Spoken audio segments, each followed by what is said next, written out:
So it's very systematic, and because the movers and shakers of the world have all of the resources, basically, they can move these people into whatever field they decide for them, so they become the top of their field.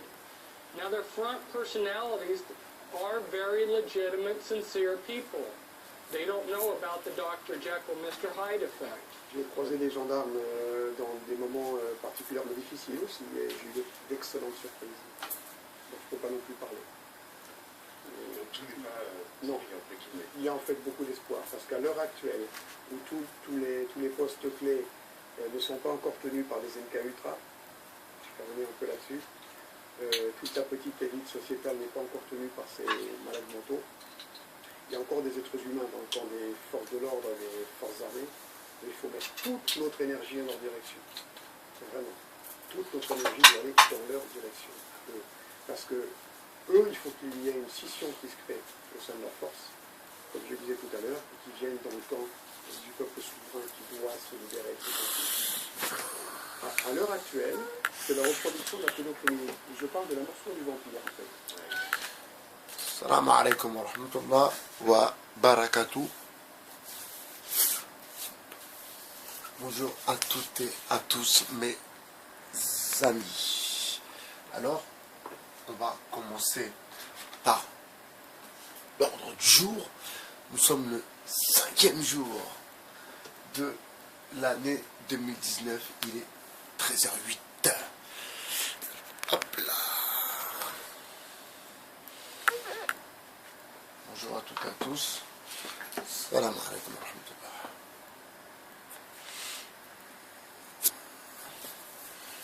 Alors j'espère que vous êtes tranquille avec votre petite famille, que vous profitez de vos enfants, vous profitez de vos épouses et de vos époux.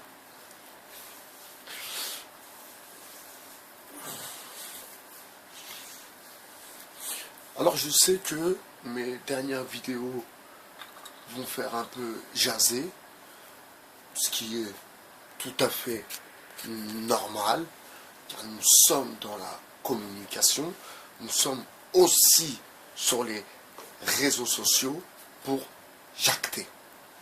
Mais il y a jacter et jacter. Vous comprenez? Il y a jacter juste pour jacter, et puis il y a jacter pour essayer de mieux comprendre leur jactance. Vous comprenez?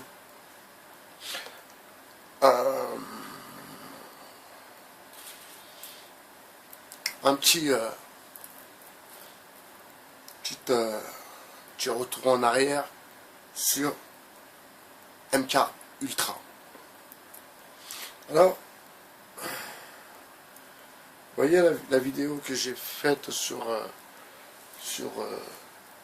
Emmanuel Macron est un MK Ultra.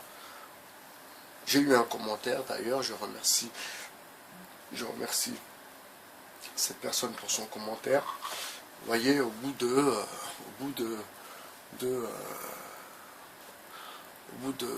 beaucoup de vidéos, presque 500 vidéos, je commence simplement à avoir des commentaires.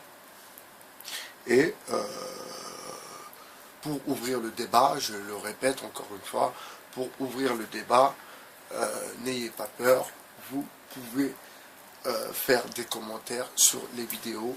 Je ne mords pas, je n'aboie pas, je parle. Mais s'il y a un problème, je dois me défendre. Ça, je suis un MK Ultra. Pour en revenir, excusez-moi, je m'égare. Pour en revenir à ce programme. Ce programme qui explique que, dans le fond, beaucoup de nos élites sont passées par ce programme. Et il faut un peu réfléchir. Et vous voyez, repensez à Cambridge Analytica. Repensez donc à ces gens qui ont une capacité, qui ont une capacité, comment dire, supérieure, parce que ils ont été programmés pour. À quoi ça me renvoie, moi, ce genre de choses? Vous savez? Ça me renvoie à l'éducation nationale. Ça me renvoie, ma foi, à la société.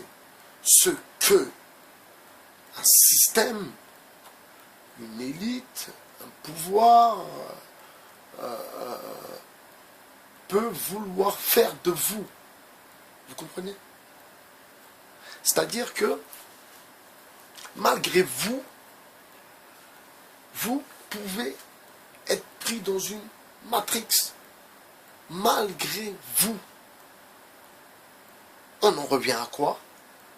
On en revient à la télévision, la musique, le divertissement en général, les star systems, la drogue, la dépravation du système, le troisième genre, la LGBTance, la Gay Pride à Tel Aviv. Vous voyez, on en revient à beaucoup de choses déglingos. Mais le truc, et c'est là où il faut se poser les bonnes questions et les yeux en face des trous.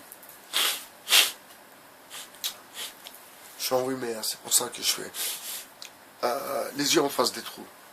C'était pour vous dire que, en vérité, oui, la reproduction sociale est quelque chose qui existe dans l'éducation nationale. Et vous savez pourquoi?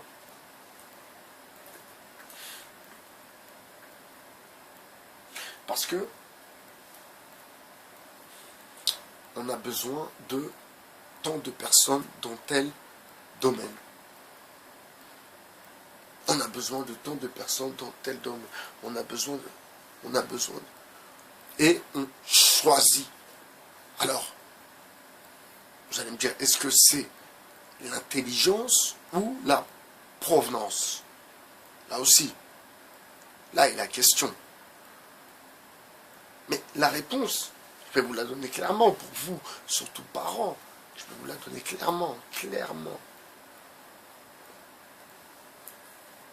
La réponse, c'est que les écoles, des grands ensembles, sont des écoles à échec scolaire programmé. Ce sont des écoles où les surveillants écoutent du Joule avec les élèves. Ce sont des écoles qui ne prennent pas en considération les problèmes, comment dire, psychologiques que l'enfant peut rencontrer.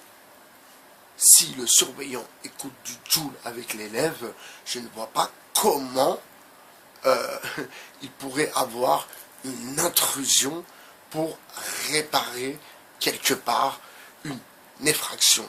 Donc un problème que l'enfant peut rencontrer dans sa vie de tous les jours, un problème que l'enfant peut avoir dû à une fracture, dû à un traumatisme, et là, l'éducation nationale n'est pas là pour s'intéresser même à ce genre de cas. Je vais vous donner un exemple. Vous savez, j'ai travaillé 1 an dans un collège en tant que surveillant dans le 93.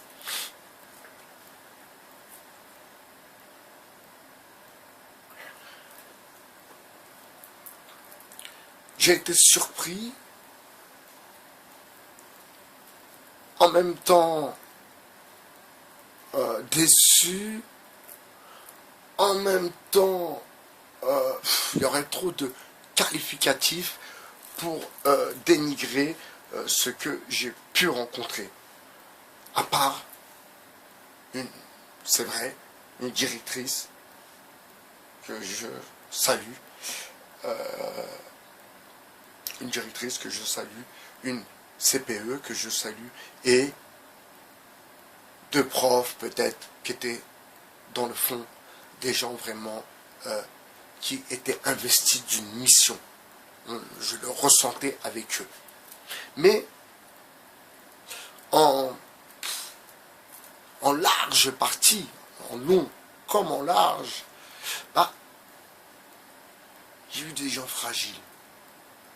Des gens, vous savez, c'est comme si quelqu'un qui a déjà des problèmes perso, qui rencontre des problèmes perso et qui veut essayer d'aider les autres. Eh bien, c'est problématique. Et oui, forcément, c'est problématique. Parce que comment il peut aider les autres si lui-même, il ne s'aide pas? Ou si il ne fait rien pour vouloir s'aider? Parfois, c'est aussi simple que ça. Il n'y a pas besoin d'aller sur l'Everest. Ok? Donc, l'éducation nationale ne veut pas faire de statistiques ethniques. Quelle est la raison?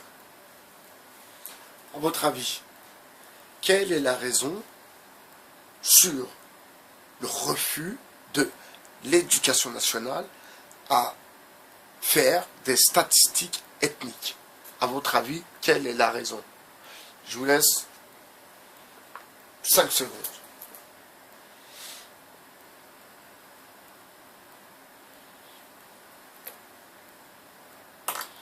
Parce que si ils font des statistiques ethniques, on va bien se rendre compte que ceux qui échouent, ceux où l'échec scolaire est carrément catastrophique par sa présence, eh bien, ce sont les gens de la diversité. Ce sont les Noirs, les Arabes ou les Français de quartier, les Djouls des Bakassam. Vous comprenez? Donc, parce que quand je parle de ma diversité, c'est celle que vous connaissez aussi maintenant, les gens des quartiers. Ok? Ok? Et encore plus, vous maintenant. Maintenant, il y a vraiment des Soudanais. Maintenant, dans les cités, c'est encore plus que moi quand j'y étais. Moi, quand j'y étais, bon, il y avait des hindous, il y avait des hindous, voilà, il y avait un peu de tout. Mais maintenant, je sais, ce que j'ai vu, c'est encore plus cosmopolite qu'avant. Alors, à moi, personnellement, ça ne me pose pas de problème. Il y en a apparemment à qui ça pose problème, mais à moi, perso, ça ne me pose pas de problème. Enfin, alors, on en rediscutera, j'espère, quand je passerai vous voir, on en rediscutera pour voir comment, ma foi, la cohabitation existe, comment la cohabitation oui, existe, comment ils arrivent, ces gens venus d'ailleurs, à vivre avec les autres dans la cité. C'est quelque chose que je vais découvrir prochainement aussi, simplement pour travailler sur ma thèse, c'est tout.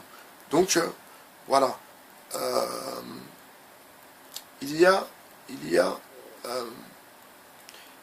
des inégalités, vous voyez, à la base même de l'histoire. Vous voyez? C'est-à-dire un enfant qui, vous voyez, un enfant, parce que ses parents, ils habitent là, il va aller à l'école ici. La carte scolaire. vais aller à l'école ici. À l'école ici, il y a tous les gens. Il y a tous les gens qui habitent dans les grands quartiers. Voilà. Famille comme ça. Il y a des familles comme ça. Multicolère, machallah, je vous aime.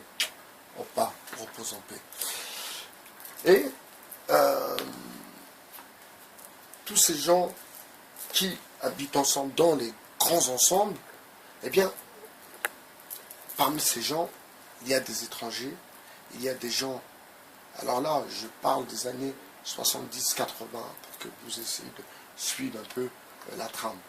Donc, il y a des étrangers qui essayent de s'assimiler, certains travaillent, donc ils n'ont pas le temps d'apprendre le français. Donc, il y a une certaine atmosphère, et forcément, cette atmosphère se répercute tout à fait normalement vers l'éducation nationale, etc., etc., et aussi la mentalité. La mentalité. Donc là, on parlait des années 70. Donc moi, quand j'avais 10 ans, je suis rentré en 6e, j'avais 11 ans. Voilà. Voilà, 10 ans. Les jeunes à 10 ans, tu rentres au collège, 11 ans, tu rentres en collège. Voilà.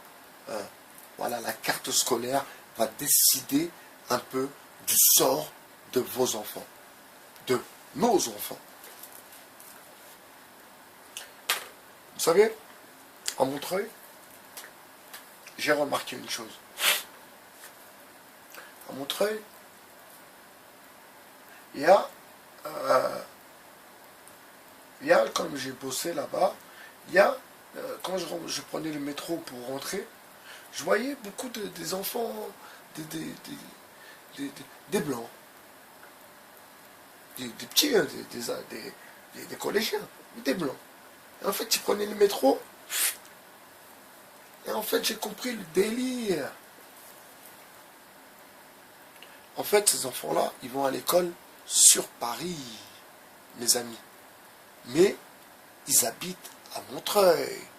Et ces enfants-là, c'est les enfants de qui, à votre avis? De la bobostance, mes amis.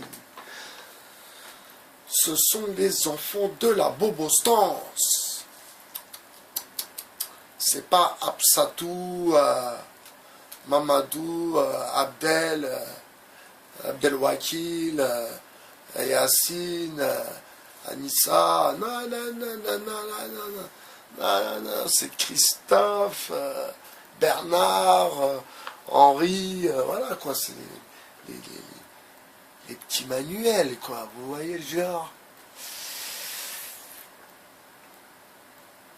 La carte scolaire et les inégalités. Ces enfants-là habitent à Montreuil parce que c'était, parce que ça a dû augmenter maintenant, un bon investissement pour acheter un appartement. Il y a aussi des camps pavillonnaires sympas à Montreuil, il n'y a pas que la cité, mais la bobostance ne met pas leurs enfants dans les écoles de la République. Pas dans les ZEP, les ZIP, les SLIP, les RIC. Non, non, non, non, non, non, non. Les enfants, comme eux, souvent, bah, ils ont des amis, ils ont de la famille, ou ils ont acheté un appart sur Paris. Donc, quelqu'un leur fait un papier, un certificat d'hébergement, comme quoi ils habitent bien là, et leur enfant peut aller à l'école dans le calme. Vous comprenez le truc ou pas? Donc l'éducation nationale et son refus de fournir des statistiques ethniques simplement parce que le résultat serait un scandale pour la diversité. Je vous renverrai encore un peu de déduction dans la journée. Je vous dis bon appétit et je vous souhaite une bonne journée. Profitez de vos enfants, profitez de vos époux, profitez de vos épouses, profitez de vos parents, si vous les avez encore. C'était Paï BHR, votre philosophe. Merci, au revoir.